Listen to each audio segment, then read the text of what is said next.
All right, let's dive into something uh, deeply practical today. Have you ever found yourself thinking that while your formal education taught you a wealth of knowledge, maybe complex math, history, it sometimes left a pretty big void? Mm-hmm. When it came to the really gritty, essential skills for just navigating real life Mm-hmm. and building a career. Yeah, definitely. You learn the theory, the what and why, but the how, that's often missing. Exactly. The how of actually making a living or managing your money or turning a good idea into something real, it often feels like a totally separate curriculum you have to figure out yourself. Right.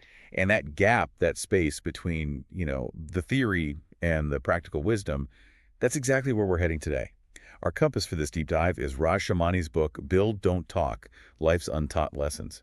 Think of this as maybe a shortcut to getting some vital practical insights that could genuinely reshape things for you. Mm-hmm. Our mission here is to really pull out the most impactful nuggets, the actionable wisdom from this book, Mm-hmm. specifically for you, to help you bridge that gap between just thinking and actually doing.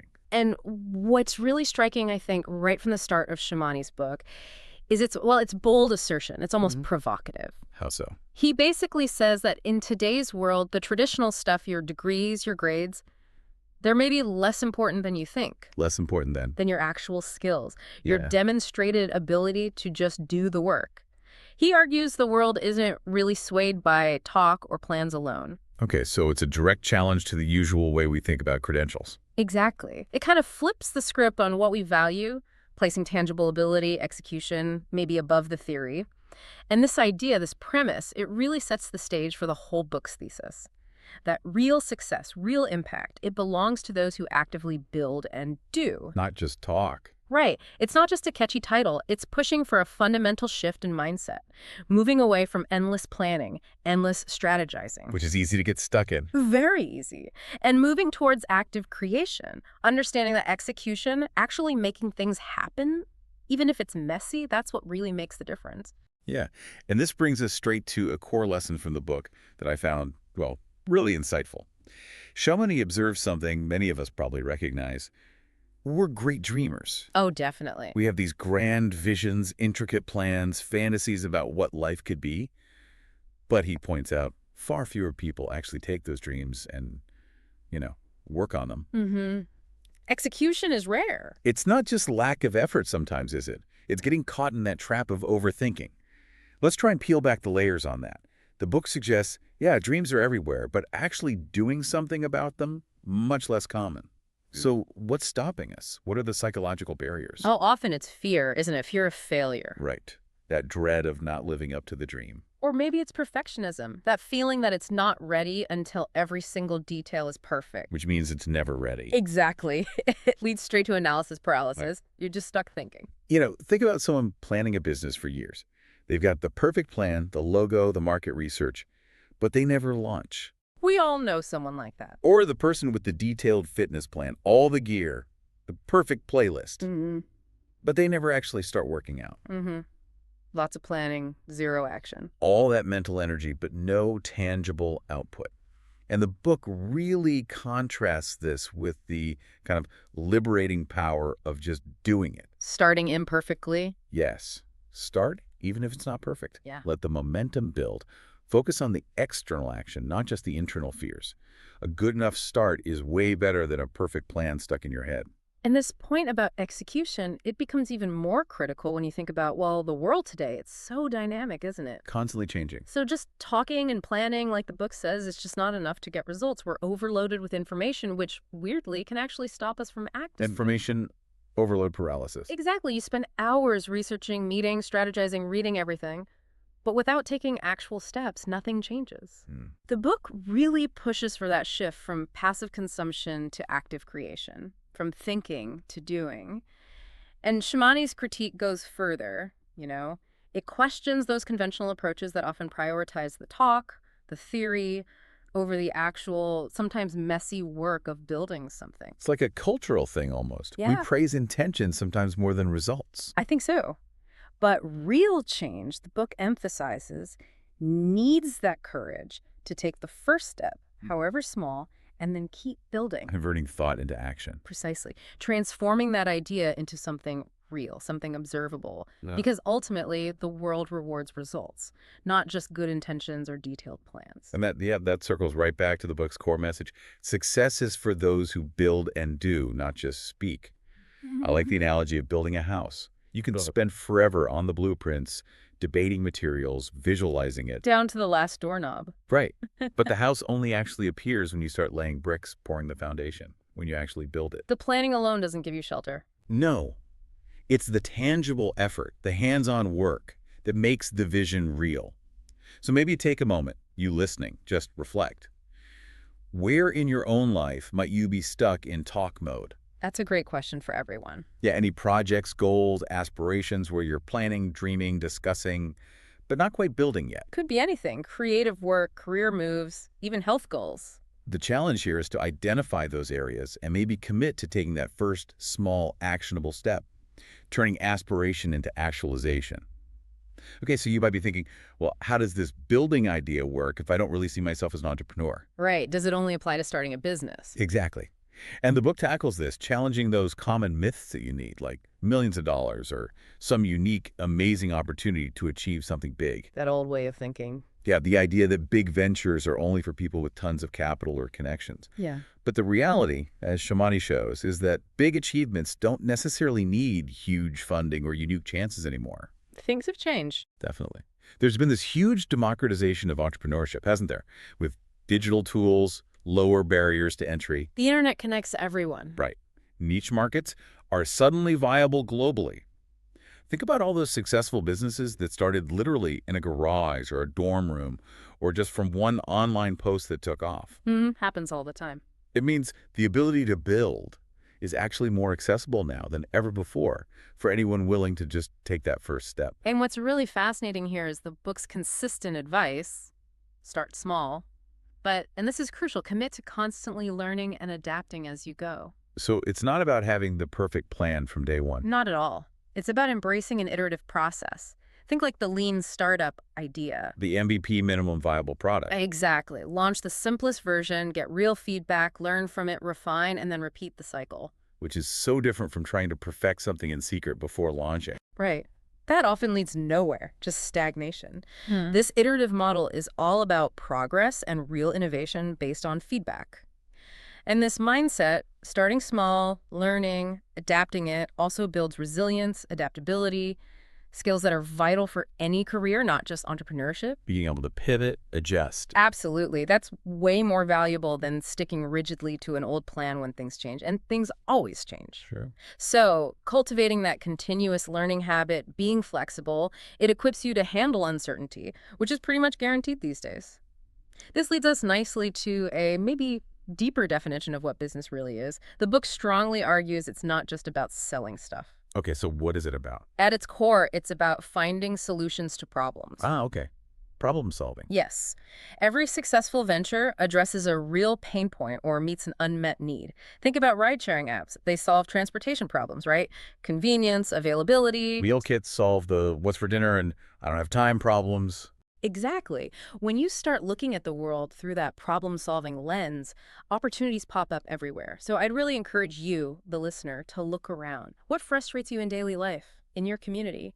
What could be done better? Even small things. Absolutely. Those small frustrations can be the seed for real innovation. Seeing challenges not as blocks, but as invitations to create value, that's the entrepreneurial mindset. And what about when things go wrong? Because they inevitably do. Yeah. Failure. Yeah, the big F word. Shamani makes a critical point here. Treat failure not as the enemy, but as a stepping stone. That's crucial for the build, don't talk idea. Because the fear of failure stops so many people from even starting, doesn't it? They see it as this final, terrible thing. End of the road. But the book really pushes for a growth mindset. Learning from mistakes isn't just nice, it's essential for progress. Use setbacks as data. Exactly. Adjust your strategy. See it not as a reason to quit, but as information for your next try. Yeah. And you can kind of see this reflected in Shamani's own story, can't you? It's implied throughout the book. Yeah, it's unlikely he'd just succeeded smoothly first time. Right. He must have faced challenges, had ventures that didn't work out, got rejected. Those failures weren't the end. No, they were steps. Lessons learned the hard way, probably, that built his resilience and shaped his eventual success. So for you, listening, it means finding that strength to embrace the stumbles, learn, and use them to build something even better. Okay, let's unpack another absolutely critical area, one that kind of amazingly often gets missed in formal education: managing your money. Oh yeah, personal finance. Huge gap. Huge. Shamani's book really critiques how our education systems largely fail to teach us about earning, managing, growing money. We learn complex subjects, but the practical stuff, Like how to not be broke. pretty much. Financial independence, building wealth, even just understanding how money works, it's often left to us to figure out. And this gap, this lack of financial literacy, it has real consequences, right? Mm. Debt, missed opportunities, tons of It stress. affects everything. So why is this knowledge so important for your independence? Well, without understanding how to manage money, you're basically navigating a huge part of life blindfolded. Without a map or compass, like you said earlier. Exactly. The book steps in to try and fill that gap, offering practical guidance on taking control of your financial future. Which brings us to, okay, what specific strategies does the book actually suggest for financial empowerment? Yeah, the practical stuff. First, and he really hammers this home, start investing as early as possible. Get started soon. Yes, and it's not about complex stock picking initially. It's about understanding and using the power of compound interest. Time is your friend. Your biggest asset in investing. Even small amounts invested consistently over a long time can grow massively thanks to compounding. It's about patience and discipline. Second, there's a really important distinction the book makes. Focus on building assets, not just saving money. Okay, assets versus savings. What's the key difference there? Savings, like money in a basic account, often just sits there, maybe even loses value to inflation over time. Assets are things that work for you. They generate income or grow in value. Exactly. Things like stocks, bonds, real estate that earns rent or appreciates, maybe even intellectual property like a book or course that generates royalties. The goal is to make your money active, not passive. And third, and this is really vital today, Shamani strongly advises cultivating multiple income sources. Don't put all your eggs in one basket. Pretty much. Relying only on one job is risky. Layoffs happen, industries change, economies dip. So diversification reduces vulnerability. Significantly. This could mean side hustles, freelance work, passive income streams from investments or online businesses. The idea is to build a financial safety net and accelerate wealth building through multiple channels. Ultimately, the book argues that really understanding finance gives you incredible control over your life. Financial freedom enables choices. Exactly. It lets you pursue passions, maybe take calculated risks, or just have more security and less stress. You get to be the architect of your life, not dictated by money worries. So as you're hearing this, listener, what stands out to you? Where could you maybe start applying even one of these ideas today? Doesn't have to be huge. No, maybe it's setting up that first small automatic investment, or exploring a side hustle idea, or just learning more about different asset types. That first step is key. All right, let's shift gears a bit. We've talked about external stuff, ventures, money. Now let's look inward at what I might call the internal capital of your identity. Your personal brand. Exactly. And this is where it gets really interesting, because the book makes a powerful claim for our modern connected world. Your identity is your biggest asset. That's a strong statement. It is. But think about it. In a world that's more transparent, more networked, who you are, what you stand for, how you're perceived, that can open way more doors than just a resume. So when Shamani says identity is your greatest capital, he means the real value of your reputation, your trustworthiness, your recognized expertise. Things that take time to build. Absolutely. And in today's world, these aren't just nice to haves, they're vital. A strong, authentic identity attracts collaborators, clients, opportunities, things that might otherwise be totally out of reach. It's about building that social and professional capital based on who you really are and what you contribute. And what's fascinating is the book's point that personal branding isn't just for influencers or entrepreneurs, it's crucial for everyone. Right, not just people trying to sell something online. Now, think about a student. If they build a brand by showing passion online, contributing to projects, engaging in their field, they stand out for internships. A professional who showcases their expertise and thought leadership. They advance faster, attract better opportunities. An entrepreneur with a strong brand, they get clients, investors, media attention more easily. It's about shaping your own narrative. So how do you actually do it? The book gives some clear, actionable steps. First, learn to communicate better. Communication skills. Always important. And it's not just public speaking, it's clear writing, active listening, persuasive dialogue in everyday situations. Articulating your value clearly is fundamental. Second, use social media and networking the right way. The right way, not just scrolling endlessly. Exactly. It's about strategic engagement, interacting thoughtfully, sharing valuable insights, building genuine connections, using these platforms as tools for connection and learning, not just distraction. And third, and this is key, actively showcase your work to be seen as an expert. Don't wait to be discovered. Be proactive. Yes, build a portfolio. Share your insights online through posts or videos, contribute to projects. Put your capabilities out there. Show, don't just tell. This builds credibility and positions you as a go-to person in your field. And notice how this all circles back beautifully to the main theme. Build, don't talk. Building a personal brand isn't about empty self-promotion or creating a fake image. It's about building a real reputation through your actual work, your contributions, and then communicating that clearly and authentically. Your actions speak loudest, amplified by smart communication. So maybe ask yourself, how can you start actively shaping your narrative and showcasing your expertise? Maybe starting today. What's one small step? Could be updating a profile, sharing an insight, or just being more intentional in how you communicate in your next meeting. Okay, let's unpack this next crucial bit. This really gets to the foundation of all consistent building, doesn't it? The engine behind progress. Habits and discipline. Exactly. The unsung heroes. They're not just buzzwords, they're essential. And Shamani highlights a distinction we've all felt. Motivation is momentary, but discipline lasts longer. Oh, absolutely. That resonates. Think about it. Motivation is great. It's that spark. Starting a new project, hitting the gym. New Year's resolutions. Exactly. But it fades, right? It comes and goes. Some days you're fired up, others, not so much. Totally unreliable. Discipline, though, that's different. It's the commitment to act regardless of how you feel. Showing up, doing the work even when the excitement's gone, when you're tired, when you'd rather not. That's what keeps the resolutions going past January. Or not. Right. It's the disciplined routine that builds steady progress, unlike fleeting motivation. And if we connect this to the bigger picture, the book really emphasizes how these small daily habits actually shape your entire future. The compound effect. Precisely, the compound effect applied to habits. Tiny, consistent actions, day after day, add up to massive results over time, like compound interest for your life. So reading 10 pages a day doesn't seem like much. But over a year, that's 30 or 40 books. Imagine the knowledge. Same with a short daily walk for health. Small inputs, huge long-term outputs.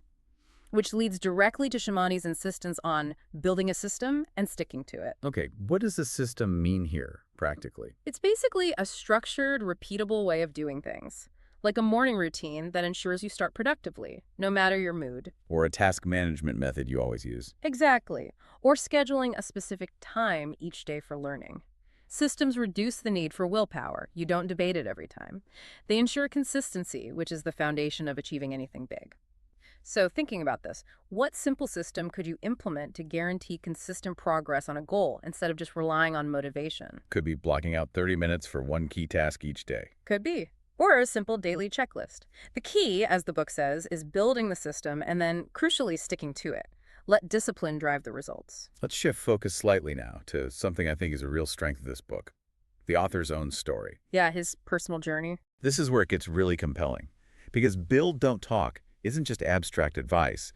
It feels like wisdom learned the hard way, through lived experience. Shamani's journey, as he lays it out, it's quite a narrative. He talks about starting from a small town, very humble beginnings with his first business. That immediately makes it relatable, right? Shows you don't need a fancy start. Definitely grounds the advice. Then how he expanded by creating content on social media, using the digital world to share insights and connect. Which took consistent effort, not overnight success. Exactly. Consistent, disciplined work, learning, adapting. And eventually, that path led him to become an international speaker, a motivational figure. This whole story, he gives his advice so much credibility. It feels less like theory, more like actionable wisdom from someone who's actually done it. And that's fascinating because it really explains why this personal journey is called out as the biggest plus point of the book. Why is that? Because it offers practical, real-life lessons, not just theory. So many books in this space can feel a bit academic, detached maybe. They give principles, but not the grit and challenge of applying them. Right. But Shamani's experiences, the struggles, the experiments, the wins, they give his words real weight when he talks about starting small or treating failure as a stepping stone. You believe him because he's lived it. Exactly. It feels authentic, trustworthy, inspiring even. And this authenticity is particularly valuable for the book's main audience. Young people may be confused about careers, business, money. They're getting guidance from someone who's navigated those exact paths. Yes, a practical roadmap based on real experience, real wisdom learned along the way. So, connecting this back to you, the listener, this personal story makes the book a really strong resource. Whether you're a student figuring things out, a young professional seeking growth, or starting as an entrepreneur or creator. Looking for that kickstart or some real-world advice? Yeah. Shamani's journey and the lessons he shares offer a relevant, actionable, and genuinely inspiring framework. It's a testament to learning not just from books, but from life itself. Okay, so now, to give you, our listener, a really balanced view, help you decide if this book is the right deep dive for you. Let's look at its strengths, but also maybe areas to consider. Balance review. Exactly. So, what are the book's its strengths? First, the language. It's easy, balanced, relatable, no dense jargon, making complex ideas accessible. That's a big plus. Second, it's genuinely actionable. It's not just feel-good stuff. It gives you concrete steps alongside the motivation. You finish a chapter feeling inspired and equipped. Practical takeaways. Third, it really hits the mark for its target audience, young people, especially those maybe confused about career, business, money. It speaks their language. And fourth, as we just discussed, Shamani's own experience makes it feel authentic, trustworthy. Right. Those are definitely strong positives. But then it's also helpful to acknowledge the limitations, to set realistic expectations, isn't it? Absolutely. What are those? Well, one point mentioned is potential repetition. If you've already read a lot in self-help or business, You might recognize some ideas. possibly, which isn't necessarily bad, especially for new readers, reinforcement helps. But seasoned readers might find some concepts familiar. Okay. Second, it functions more as a starter guide. It's excellent for inspiration for those first steps, but it probably won't give you super detailed, advanced business strategies for complex situations. Good for getting started, maybe not for advanced tactics. Exactly. And third, the tone. Occasionally, it might feel too motivational for some. Depends on what you prefer, I guess. That's right. Some people prefer a more analytical approach. While motivation is key to the book's purpose, the high energy might not suit everyone all the time. It's just a stylistic point. So, summing that up, the book gets a solid 4 out of 5 rating. It really shines for its intended audience. Youth, beginners looking for practical, actionable guidance. Understanding this helps you decide if build, don't talk, fix what you need right now. Okay, as we wrap up this deep dive, let's just distill that core message one last time from Build, Don't Talk. What is it? I think it's that the world truly values your results, not just your words. Yeah, a powerful reminder. Intentions, plans, they're starting points. But it's the action, the building, the execution that really defines your impact. And looking bigger picture, this isn't just about reading a book or listening to us talk about it, is it? No, definitely not. It's about finding that courage to turn plans into action, dreams into reality, committing to the work, solving problems, managing finances wisely, building your brand authentically, making every day count through those small, powerful habits. It's about becoming a doer. Exactly. Becoming a doer in a world often full of talkers. So let me leave you with one final thought, a question to maybe take into your week. What's one specific thing in your life right now that you've been mostly talking about or planning endlessly? Find that one thing. And what tiny actionable step could you take towards building it, starting this week? Could be sending an email, spending 15 minutes on that project, setting up that first small investment, learning a skill for an hour. Something concrete. Exactly. Because the power, as Shamani shows us, really lies in the doing. We really encourage you to keep that curiosity going. But most importantly, embrace the power of action. Thanks so much for joining us on the Deep Dive. Yeah, thanks everyone. See you next time.